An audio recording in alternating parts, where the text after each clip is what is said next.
Christophe Colomb, il est à 500 ans, et c'est la grande voile de l'aventure, pour voguer vers son destin, sur les océans, comme dans tous ses rêves d'enfant. Vaillant capitaine, sur la mer profonde, il partit vers l'inconnu et découvrit le nouveau monde.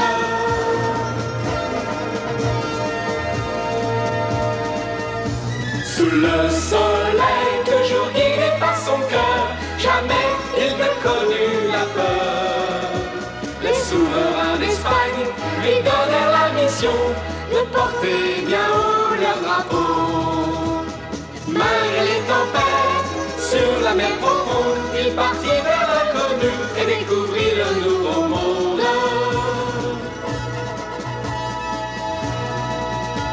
Ces caravelles voguèrent vers le mystère d'une terre inexplorée, au-delà des mers. Cet homme courageux s'appelait Christophe Colomb. Un jour il découvrit un nouvel horizon.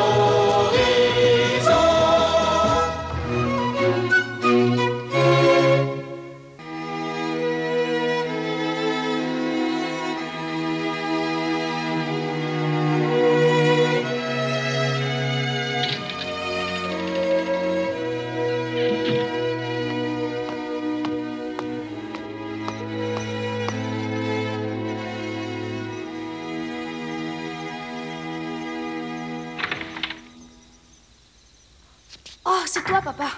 Diego, tu ne dors pas encore, il est tard. J'ai quelque chose pour toi. Hein?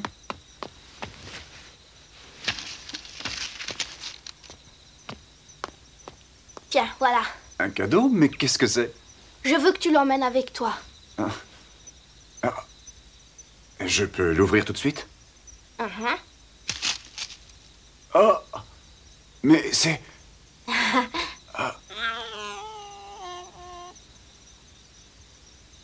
Elle te sera très utile sur ton bateau si jamais des rats veulent s'y installer.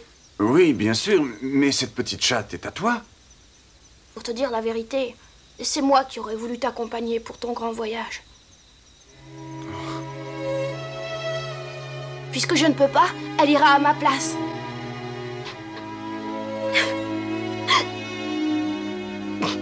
Je m'occuperai bien d'elle, aussi bien que j'aurais pris soin de toi.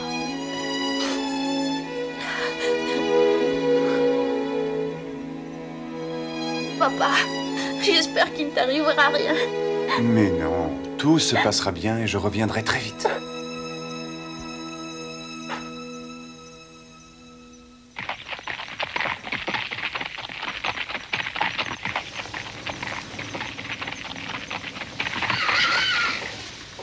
Encore des juifs qui préfèrent quitter l'Espagne plutôt que de se convertir au catholicisme. Ils fuient pour échapper à l'Inquisition.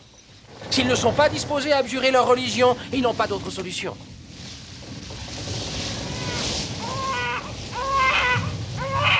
Ces gens partent à la recherche d'une nouvelle terre. Et finalement, j'ai un point commun avec eux.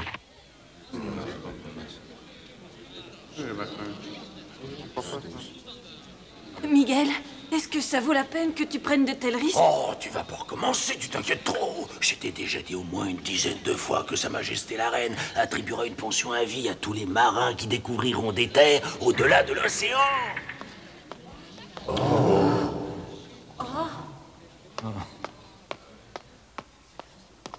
Bonsoir, Père Marcanard.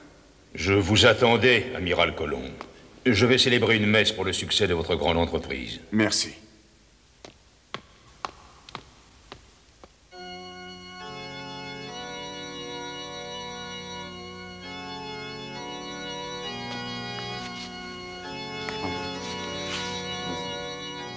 Mes frères, nous allons prier tous ensemble. Seigneur, accordez votre protection aux hommes qui vont partir pour ce voyage. Seigneur, je vous en prie, exaucez mon vœu le plus cher. Aidez-moi à découvrir ce que je pars chercher de l'autre côté de l'Atlantique, Cipango et les Indes.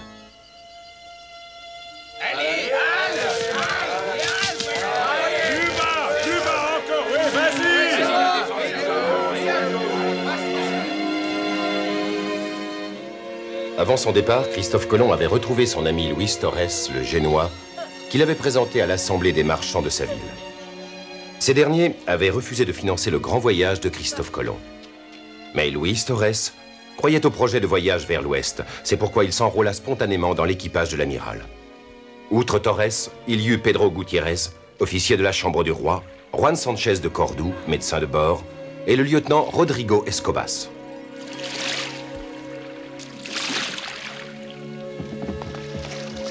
La Santa Maria est-elle prête? Tout est en ordre, amiral Colomb. Mon bateau est le meilleur. Je viens d'accompagner la dernière barque avec des vivres à charger. Et vous, Vincent, avez-vous terminé le chargement des provisions?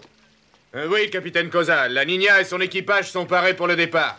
Quant à la Pinta, c'est une autre histoire. Comment? Le capitaine Pinzon a des ennuis? Expliquez-moi ce qui se passe. Je peux vous assurer que les ennuis ne viennent pas de mon frère. Amiral Colomb! C'est vous qui avez donné l'ordre d'embarquer une si grosse cargaison?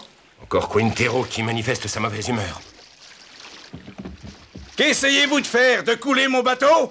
Messire Quintero, nous embarquons les vivres et le matériel qui nous sont nécessaires. Il y en a beaucoup trop!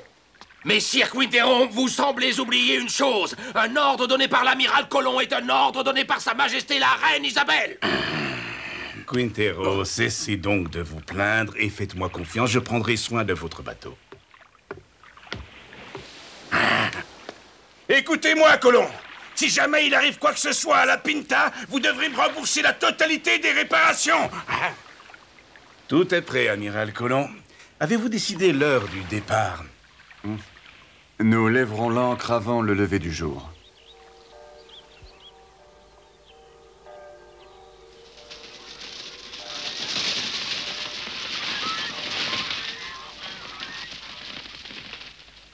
J'attendais le moment propice. La marée descendante va faciliter la manœuvre. Préparez-vous à appareiller! Équipage de la Santa Maria! Vous pouvez lever l'ancre!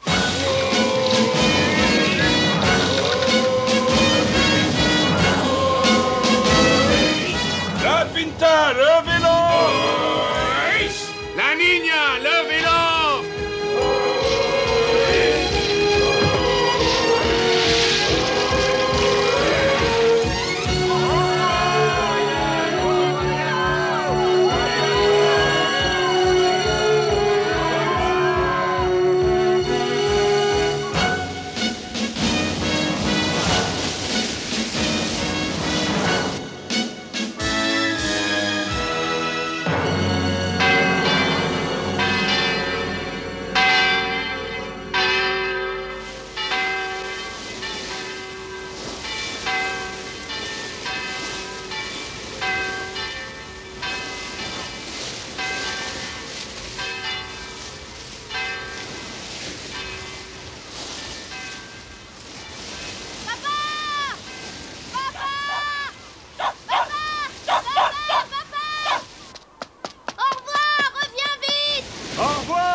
Et toi, sois un bon garçon!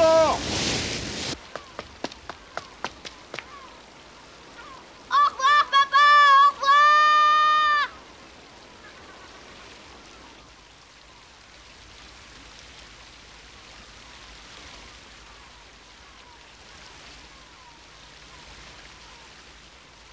Au revoir, papa.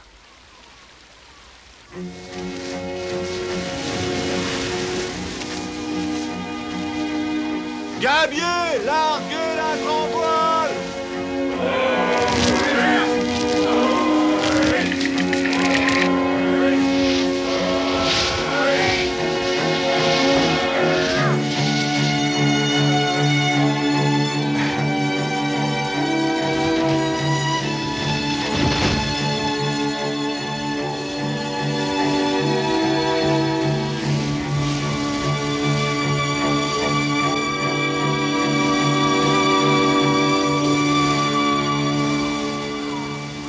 Nous naviguons depuis 4 jours.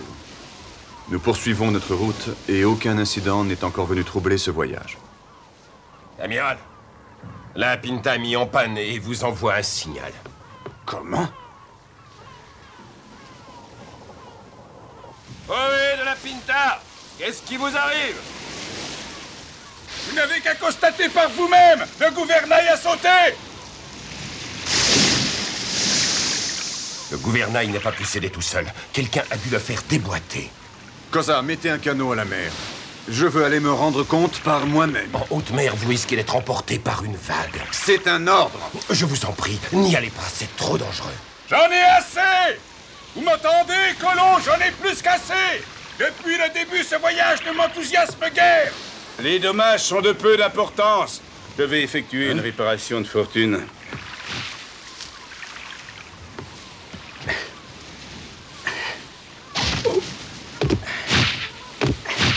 Il faut avouer que la réputation du capitaine Pinzon est fondée. C'est un homme de courage. Oui.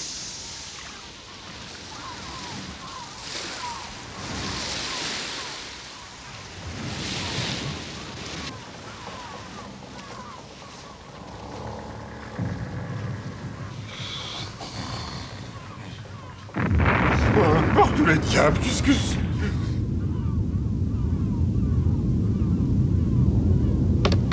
Et qu'est-ce qui se passe? Vous avez entendu?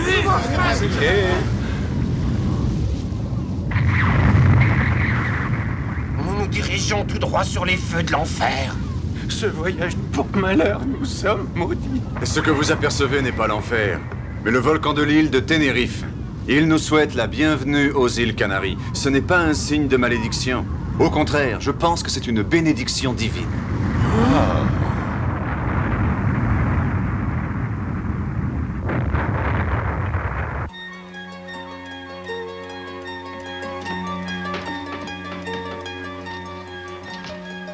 Christophe Colomb! Christophe Colomb! Messire Colomb! Donna Bobadilla. Alors ça y est, vous avez fini par faire accepter vos projets? Félicitations. Merci, mais le voyage ne fait que commencer. Messire Colomb. Acceptez ce médaillon, il vous portera bonheur.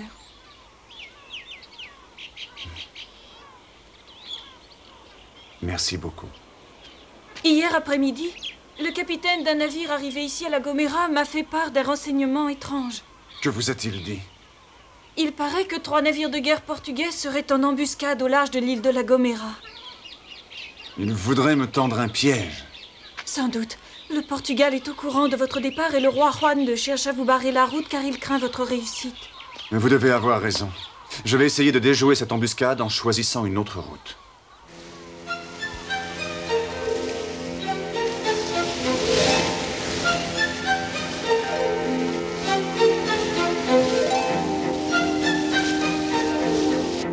Nous avions perdu 3 précieuses semaines pour adouber la Pinta.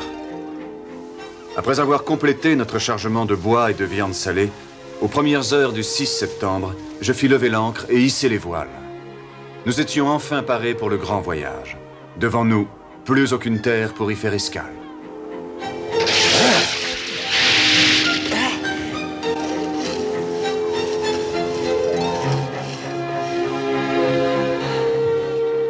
J'avais décidé de dissimuler à l'équipage la distance parcourue chaque jour.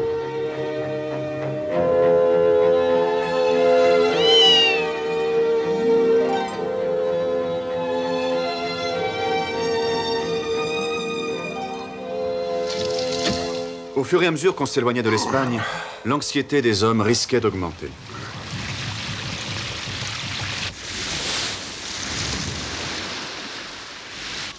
Oh, amiral! Il y a quelque chose qui flotte à bâbord! Mais qu'est-ce que c'est? Ouais, de la une! Est-ce que c'est un morceau de bois qui flotte? J'en sais rien, moi, je vois pas encore bien, mais on dirait que c'est...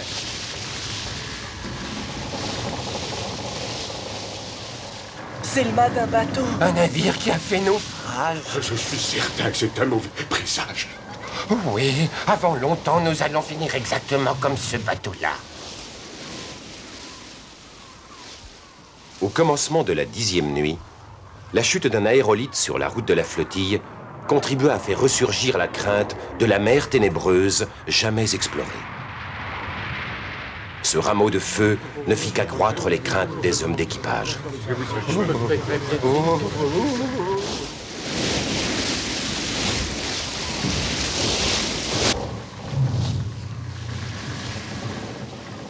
Regardez, de l'herbe, la terre n'est plus très loin. Où ça?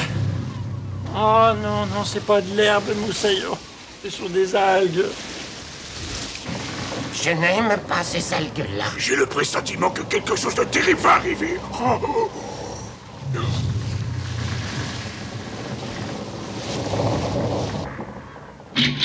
Amiral Colomb, il faut que vous veniez vite. L'aiguille de la boussole semble bizarre. Comment ça? Ne me dites pas que le timonier ne peut plus se fier à la boussole pour naviguer. Regardez-moi ça. La boussole, au lieu d'indiquer le nord, indique le nord-ouest par rapport à l'étoile polaire. En effet, cette étoile est toujours située au nord et il me semble que le compas est devenu fou. Si on en croit la boussole, l'étoile polaire devrait se trouver là.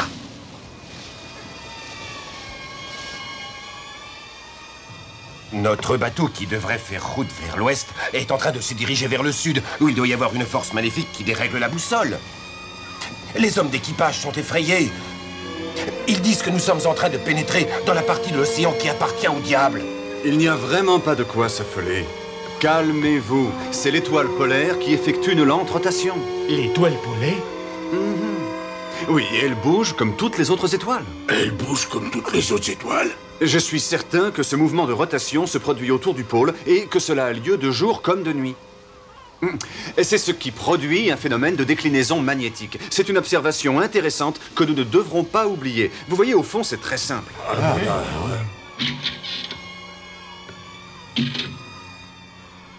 Au cours de mes voyages, j'avais déjà remarqué que dans certaines régions, l'aiguille du compas déviait.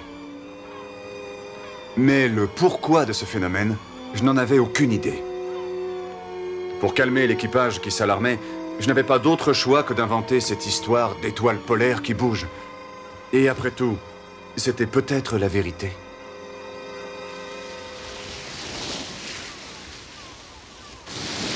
Toutes ces algues, et pas la moindre île en vue. On est dans une région qui appartient au diable. Je vois que c'est d'explication. Et si les algues se font encore plus nombreuses, nous serons bientôt incapables d'avancer. Et on pourra même plus faire demi-tour si ça continue. Notre vitesse a encore diminué. Qu'allons-nous devenir? Nous ne reverrons jamais Palos. Oh, voilà maintenant que le vent il tombe subitement. Nous ne pouvons pas continuer. Regardez la situation en face. Jusqu'à présent, nous avons eu une confiance aveugle en vous. De plus, il faut avouer que ce n'est pas notre faute si le vent est tombé d'un seul coup. Mais amiral, les matelots grognent et certains seraient prêts à vous jeter par-dessus bord pour pouvoir faire demi-tour et rentrer. Que dites-vous? Les hommes se réunissent sans arrêt pour discuter et Dieu sait ce qu'ils complotent. J'ai été nommé par Sa Majesté Isabelle de Castille connétable et je suis chargé de la sécurité sur ce navire. Qu'ils viennent se frotter à ma lame et ils verront. Du calme, Arana. Je sais ce que j'ai à faire. Rendons-nous sur le pont pour leur parler. Est-ce bien prudent, amiral? Officier Arana, je vais leur rappeler qui donne les ordres ici. Vous êtes d'accord, ça ne peut plus durer. Ouais, on en a assez. Assez loin. Les bateaux vont tous s'encalminer et nous allons mourir de faim et soif. Que se passe-t-il? Vous vous êtes enrôlé de votre plein gré. Mais... Bon ben moi je retourne à mon poste. Rappelez-vous, leur majesté le roi et la reine vous ont fait une promesse. Ils offrent une pension à vie à tous ceux qui découvriront une nouvelle terre. Assez! J'en ai assez d'entendre toutes ces paroles creuses. Nous, on veut rentrer au port de Palos. Vous avez dû remarquer les algues dans l'eau. Si elles sont si épaisses, c'est parce que non loin d'ici, il y a la terre. De plus, j'ai constaté que le courant qui les entraîne vient de l'ouest, ce qui signifie que la terre que nous cherchons se trouve bien à l'ouest. C'est ce que vous dites. Quand verrons-nous enfin cette terre dont vous nous parlez? Le fait d'être les premiers hommes à traverser le grand océan devrait vous motiver, vous exalter. De quoi avez-vous tellement peur? On a peur du diable. On va pas attendre de nous faire dévorer par le monstre du fond des mers. Pas question. Nous allons faire demi-tour et rentrer immédiatement à Palos. D'abord, moi, on m'a enrôlé de force. Je n'avais pas le choix. J'étais en prison à vie pour avoir tué un homme. Ensuite, on est venu me dire que je serais gracié si je m'enrôlais sur ce bateau. Mais pour rentrer au port, je suis prêt à vous tuer de mes mains. Attendez, n'approchez pas. Arrêtez! Vous commettez une grave erreur. La Pinta nous aborde à tribord. Quoi? Oh! Je le tiens! Il faut aller les cordages et bien les fixer!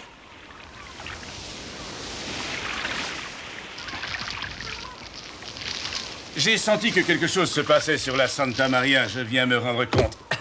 S'agirait-il d'une mutinerie, Torres? Non, pas vraiment.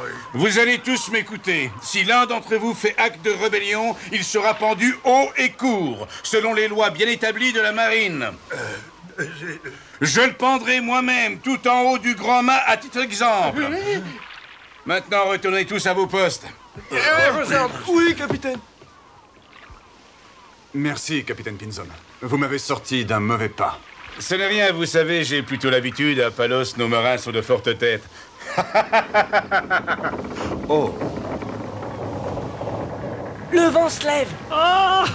Très bien. Je sens que nous allons enfin pouvoir nous sortir de ces algues.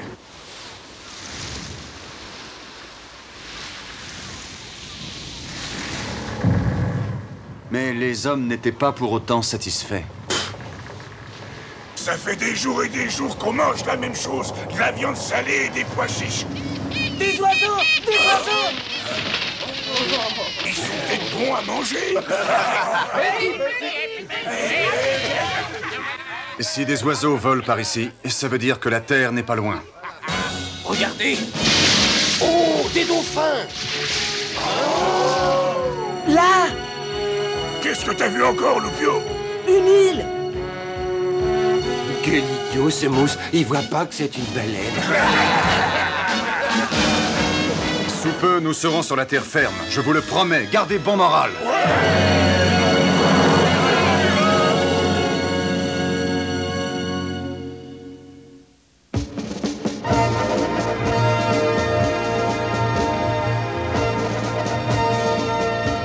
Christophe Colomb, il est à 500 ans. Et c'est la grande voile de l'aventure pour voguer vers son destin sur les océans comme dans tous ses rêves d'enfant. Vaillant capitaine, sur la mer profonde, il partit vers l'inconnu et découvrit le nouveau monde.